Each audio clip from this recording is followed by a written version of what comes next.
আসসালামু আলাইকুম। কেমন আছেন সবাই? আলহামদুলিল্লাহ, আমরাও ভালো আছি। ব্যস্ততার মাঝে আমরা বড়রাই যেখানে হাঁপায়ে উঠি, সেখানে বাচ্চারা চার দেয়ালের মধ্যে থাকতে থাকতে তারা যে হাঁপায়ে উঠবে, এটা খুব স্বাভাবিক। আমার মনে হয় প্রত্যেকটা বাবা মাই চেষ্টা করে তাদের রিফ্রেশমেন্টের জন্য সপ্তাহে একটা দিন হইলেও তাদেরকে বাইরে নিয়ে যাওয়ার। আমরাও এরকম চেষ্টা করি। তো সেদিন আমরা গেছি আদিয়াত আর আলফিকে নিয়ে আমাদের বাসার থেকে একটু দূরেই শেওড়াপাড়ার একটা বাবুল্যান্ডে। সেখানে গিয়ে দেখলাম বেশ ভালো, অনেক অনেক রাইড আছে, বাচ্চাদের অনেক এনজয় করতে পারবে।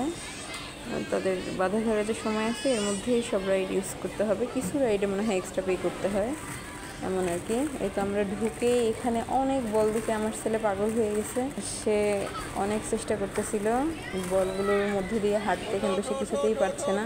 পরে যখন সে পড়ে যায়, তার উপরে আমি বল ছিটাই দিয়ে তাকে পুরো বলের মধ্যে ডুবাই দিয়েছিলাম। পাশ থেকে এই বাবুটা বুঝতে পারেনি যে ওখানে কেউ আছে কিনা, তাই পা দিয়ে ফেলছে। দেখেন এখানে আদিয়াত মনে হয় মনে মনে বলতেছে, ভাই আর একটু পাটা দিলে আমার কি হইতো। এবারে আদিয়াত চলে আসলো এই তো ট্রাম্পোলিনে। ভিতরে আরও বাবু ছিল, আর ওখানে যে গাইড করতেছিল সেই এক আপু ছিল। আদিয়াত মনে হচ্ছিল যে এটাতে বোধহয় সে ভালো মজা পাচ্ছে না, আসলে ও ছোটো তো এখনও ওটা বোঝে না।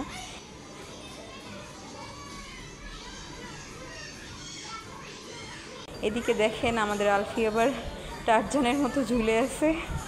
বাচ্চাদের এমন খুশি মুখটা দেখে না অভিভাবকদেরই মনটা ভরে যায়। আমার মনে হয় প্রত্যেক অভিভাবকেরই তাই। এখানে সবাই বাচ্চাদেরকে দিয়ে যার যার মতো বাচ্চাদের এনজয় করা দেখতেছে। এখানে আলফি আবার এই তো স্পাইডারম্যান হয়ে গেছে, কিন্তু আমাদের স্পাইডারম্যান এবার আর নিচে নামতে পারতেছে না। সে চিল্লাচ্ছিল, মামা মামা করে ওর মামাকে ডাকতেছিল। ওর মামা তো ওর ভিতরে গিয়ে ওকে নামাই দিতে পারে না, তো ওখানে দায়িত্বরত যে আপু আছে সে আপু আবার গেল ওকে নামানোর জন্য। স্পাইডারম্যানকে তো নামাইতে হবে। ওকে নামানোর পর এখান থেকে আমরা চলে যাই, যেহেতু আমাদের হাতে আরও অনেক সময় আছে, আদিয়ে তোর মতো খেলা নিয়ে ব্যস্ত। তারপর আমরা চলে যাই 3D মুভি দেখতে।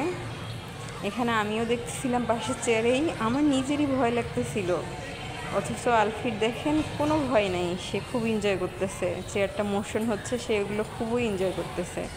সে তো মাঝে মাঝে আবার পিছনে তাকে দেখেও খোঁজে যে যেগুলো চলে গেলো এগুলো কোথায় গেল। 3D তো ফিল করতেছে যে এগুলো সব যেন চোখের সামনে ঘটতেছে। সে আশেপাশে আবার খুঁজতে থাকে যে কোথায় যাচ্ছে। এই তো সময় অনেক থাকলেও আমাদের আর ইচ্ছা করতেছে না যে আরও থাকি। আমাদের এখন বাসায় ফেরা দরকার।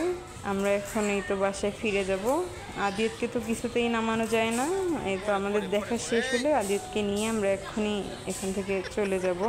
সবাই আমাদের পাশে থাকবেন, ভালো থাকবেন, এইভাবেই আমাদের সাথে থাকবেন, আর আমাদের চ্যানেলটা প্লিজ সাবস্ক্রাইব করবেন। আসসালামু আলাইকুম।